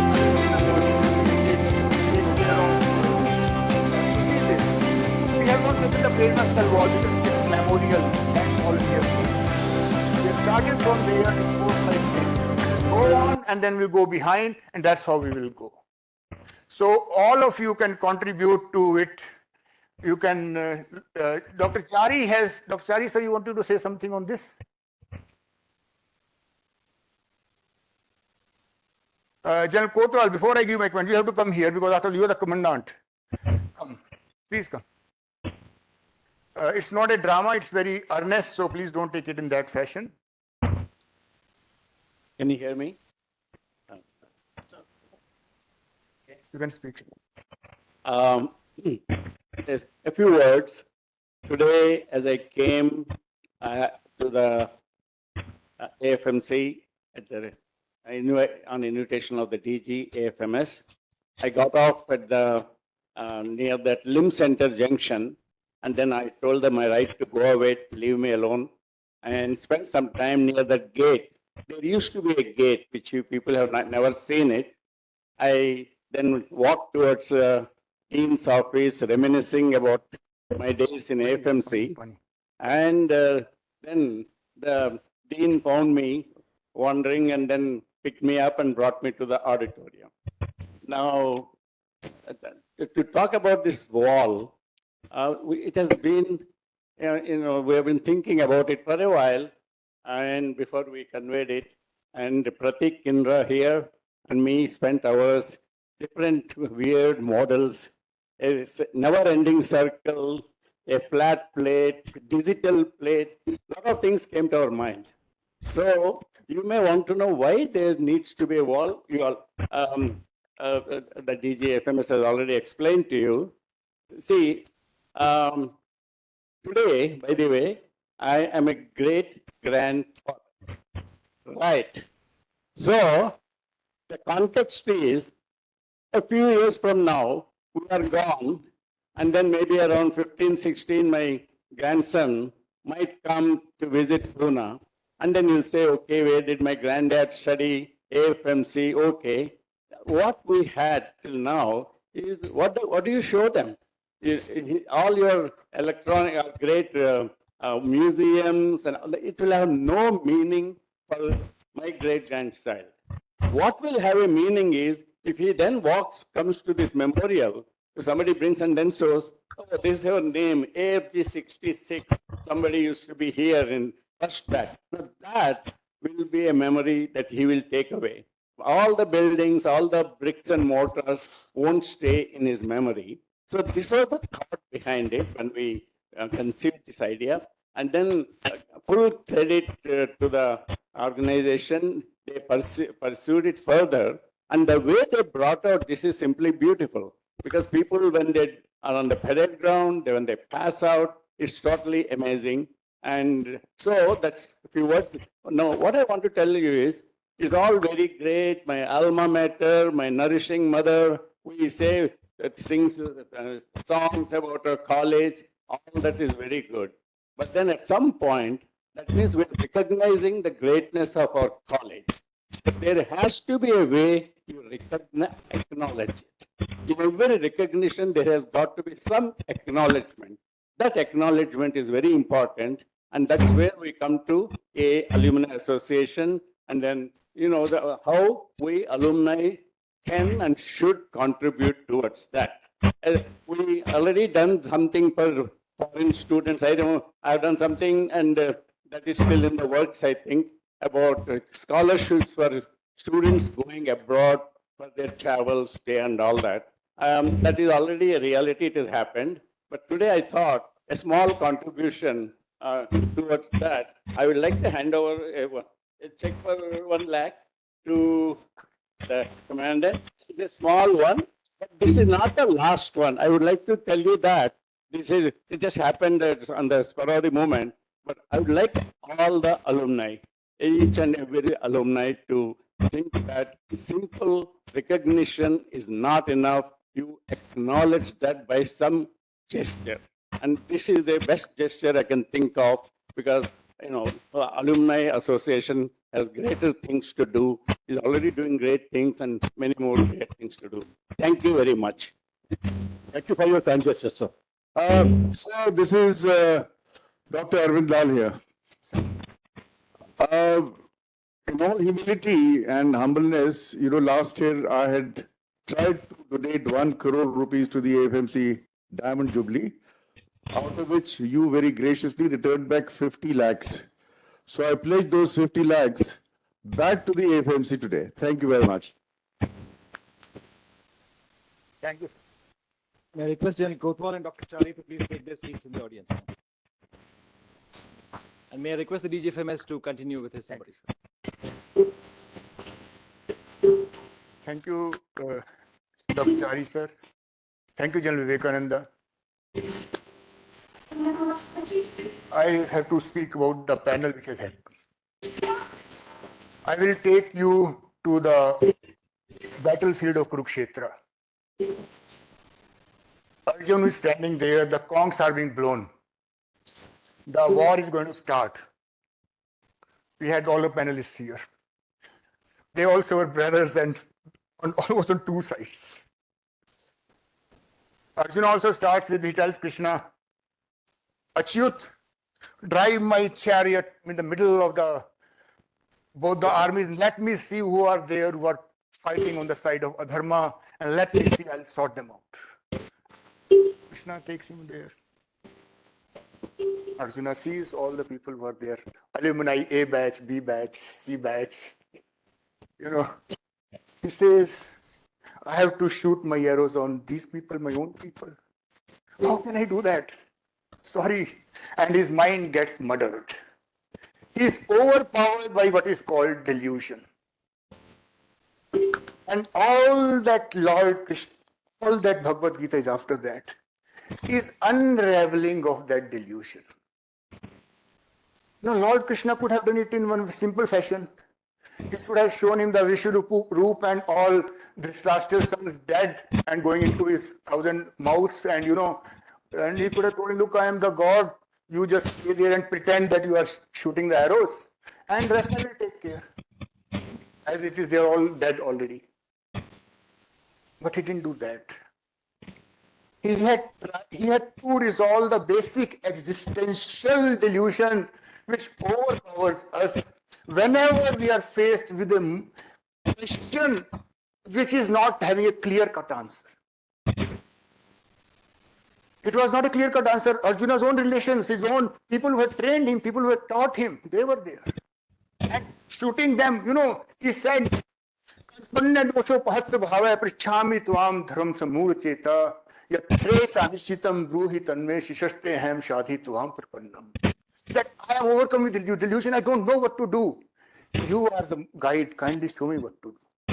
And then he says, these my Bhishma Pita, Drona, all these people, how can I shoot on them? It's so simple, it's so logical, so reasonable. All of my, eminent panelists were talking very logical and reasoning way of reasoning. And, it was all so very right. I mean, you want to enjoy the worldly pleasures after killing your own brethren. Don't we castigate Aurangzeb, don't we castigate Ashoka, who mounted the throne after killing 100 brothers? Even today, he cannot be pardoned of that sin. On the other side, there was a dharma that, they had to claim the, basically it was land for, war for land, as we look at it. So which claim was better? This claim or that claim? And then this conflict comes. Why is Gita repeatedly over the, more than 5,000 years, why do we repeatedly keep on hearing it? Everybody gives commentaries on it. Shankaracharya, Ramanujacharya, Tilak, Sri Aurobindo, Vinoba Bhave, until date, Chinmayananda, and so on. So everybody who has some authority, some exponent, they give a commentary on Gita. What's so special about Gita? There must be something in it which has made this happen. And what is it? It is basically the question of this existential dilemma which keeps on confronting us at each point in life, and how to resolve that dilemma. It is answer to that right guidance. Reason tells me to go this way, heart tells me to go this way. What do I do? You turn to the Lord within. That's what actually it is. You turn to the Lord within, and the Lord resolves in the things for him. But Lord goes in a very beautiful manner. In the first, as he starts dialogue, he says, "You are there all, we keep on coming from one part to the." He could have gone in a very simple fashion and finished the dialogue there, give pep talk to Arjuna, and Arjuna would have started fighting. No, the whole logic of this scripture is to make the mankind aware that this dilemma is going to be there, this to be or not to be is going to confront us every day. How do we take it forward? That is what where we are called upon to do. For everything which has to be done, it is so easy to say, no, there are constraints here, there are constraints there. How can we do it? My friend Prabir, his clearance was put up to me in the office of DGFMS. My officer came to me. He said, "This is Dr." He didn't know that he's my batchmate. Sir, एक America से doctor साहब आ रहे हैं, Dr. Pravir Rai Chaudhary for this, sir उनको हमने clearance दे दी है. I read it very nice, formal elaborate thing. He said, clearance, but he cannot stay in the officer's mess. I said to myself, friend, I'll show this to Prabir Rai Chaudhary. To Prabir, I am staying here in DGFMS hut. But sorry, you can't stay in the officer's mess here. How will I confront Prabir there? I said him, please find out the way. And sure enough, within 15 minutes, he came back. Sir, the solution has been found. He can stay in the officer's mess. I have great regard for General Madhuri Kanitkar and great regard for Air Marshal Rajesh Vaidya. But when they were deans, they had their own experiences of office of DGFMS. the way they put the things to them. I'm not casting any aspersion on previous DGFMS. Let that be very clear. Each one contributes in his own way and moves on, whether it's DGFMS, whether DGs or commandant or dean, all do their bit. Faculty, everybody does their bit and move on. But at each point, there are two ways of looking at things. Can we do it or can we not do it? If we can do it, how can we facilitate things? If every time we say we have a lot of restriction, this restriction, you have to take from int, from this, a lot of clearances are required. You have to go and talk to those people for the clearances. Otherwise, those clearances will not come. But I can assure you, I find no difficulty in those teachers, my alumni, my senior alumni, coming and giving the to these people. They will stay in the officers' mess here and I'll get the clearances for them. And if a system is in place, tomorrow, one of these people is only going to be DGFMS. That's why I'm trying to please them and placate them. That please, when things happen tomorrow, don't take it up from the other officials. So, systems have to be facilitatory. It's very easy to be, no, systems cannot, we have looked at all these things. The mind, mind is a, as I happened to Arjuna, the mind is a instrument which can be used for both ways. Giving right logic, giving wrong logic. I mean, it's a logic, reasoning. Reasoning in the court, the reasoning takes place now. The two lawyers, one is declaring him a murderer, other is declaring him is for acquittal, and both are giving great logics. And one thing happens, only one can be true, both can't be true. So the same thing must happen if we just go by reasoning and logic and our experiences in what our own experiences, and based on those experiences, our perceptions, our prejudices have become. Excuse me. If we get guided by them, then we cannot take the right decision. If I have to take the right decision now, I have to share my past apprehensions, prejudices, memories, which have been wrong memories. I have been dealt with wrongly by somebody. I have to share those memories. I have to see how can I take this forward. My people over there, I saw Dr. Krishnamurti getting visibly upset, almost tears coming to that man's eyes. Look, I'm trying to offer everything to these people, and they're saying, sorry, sir, you are great teacher, but sorry, please keep where you're sitting. We'll see what we can do about what you are saying. Then what is the point of your talking one golden chain connecting all the alumni? All this is not required. Army has given this medical college, a lot of limited research will come and say our faculty is great. No, sir, I was never great. And I talked to all my faculty. All of them admit there's always a scope for improvement. I passed out of FMC, went to PGH, did my MD here. I thought I had become big cat. I'm not cat is the word. So I had become a big cat. So let me use that word. So, and then I went to PGI. I thought I was not even sheep or a goat. That's what it was. It opened new vistas to my, new perspectives to me. The teachers, what they were talking about, the way they would go about evidence. When you would tell me to present a symposium, a journal club, I would be totally at sea. The others there, those boys were just done the MD youngsters. They would do it much better than me. Because I could not figure out same thing they want in symposium. They're saying same thing symposium, on the same thing journal club, on the same thing seminar, but every time it is different. How is it different? I really, Fox, I can tell you. I did not know what hit me there. But slowly, as it happens, the knowledge is something not anybody's own. Teachers were there, people were there. The new perspectives opened. Why did they open? I had all the great teachers in my FMC and they had given me great teachings. It happened because there was a different perspective there. These people who were in US, Dr. Prabir is there, president of Indian Society, American Society of Nephrology. He is not only a great professional, he's considered to be such a figure over there. If he tells us something, his perspective, eyes will be open not to talk about UG students. Dr. Krishnamurti, what a fantastic bone marrow transplant program he has been head of, and hemoglobinopathies. Dr. Krishnamurti came here once. He talked on sickle cell anemia discoveries. How to monitor sickle cell anemia in the Gujarat population. He was doing a project with that. And the first time I heard about a Doppler being used, a carotid blood flow velocity being used to find out when should give a blood transfusion. I was a teacher here already that time, and people never thought I was a bad teacher or had bad knowledge.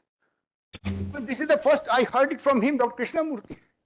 And all these people there, all these people here, they have much to offer you without your red tapeism of constraints, military constraints. I have all regard. I mean, everything has been followed in discipline. True. But take permissions to, I have seen this much at least by now, that anybody coming from abroad after proper clearances can be accommodated with us, can stay with us for a month as a guest lecturer and keep teaching our students. He will just give a different perspective. What is wrong with that? And we are trying to say, no, our perspective, Dr. Madhuri is not going to block that, I can assure you. If somebody is going to come and teach the same thing, she's just saying that content which is given, that has to be followed. In fact, about the outpostings, I had told Commandant and Dean to talk to the Vice Chancellor, and you see that whether the medical college is under MUHS, can we send our students to those colleges? I have to explore that, even if for 2 weeks. Even that will give a different perspective. A perspective which is different from what is going on in a routine in your place is always welcome. It opens you to new vision, new horizons. Never shy away from that perspective. And here are people who are eager to give it to us, and we are putting some, sorry, we cannot take it. Or whatever it is. Try to find out the ways. I can tell you this institution is placed in a very, very, it's a great, it's very strategically placed. As of now, I don't know what will happen tomorrow. We are not under CDS. We are not under individual armies, Air Force, Navy, as NDA, IMA, and all the training institutes are. This organization is under DG, AFMS, and MOD. And a lot of things can be done just because we have this kind of hierarchy. But we have to understand this and we resolve it. I went to MOD, the JS tells me, sir, आप तो किसी student को exchange program में बाहर भेज नहीं रहे. क्या हो रहा है, sir? AFMC, I had gone to him with a file about National Institute of Importance. Madam, that file is being processed and moving it. So I went to him. So he said, sir, क्या करते हो आप लोग? किसी को बाहर भेजो ना. This is what he said. I said, yes, that is important. And I didn't tell him that I have already had some discussions. So mechanisms can be evolved, whether it is exchange of students. Students go and live 4 weeks in a year, if it is 4 weeks only. We send them to the home. Why can't somebody who is interested, why can't he go to US for those 4 weeks or 2 weeks, or to go to one of the medical colleges under MUHS once Honorable Vice Chancellor agrees? We had to look at this. If you want this place to come, Pankaj said from there that we have stuck here. We are not moving from here. Our research is of no value for whatever reasons. Why is it done? Everybody keeps saying things. Since I was a youngster, I've been hearing the same thing. These FMRC, everybody's skeptic. FMRC projects, nothing will come out of them. You distribute money and keep on monitoring, and nothing will happen. What have we done to contribute to improve it? And who is going to do it if not all of us? We claim that we are part of this golden chain, that is AFMC Alumni Association. If we will not do it, who is going to do it? Tell me that. We have to look at the ways to improve the research. I went around with Dean and Commandant, we went to various departments. I find even between the departments, Commandant was ruling this fact that these facilities, that all the facilities are existing here to do great research. We have creating blocks. The departments are not talking to each other. Our number of patients coming to this hospital to AFMC has reduced. I mean, because civilians have reduced. Because there are various, I will not go into all those things, but there are mechanisms to evolve that we have more patient load. We have more research potential. We have more projects.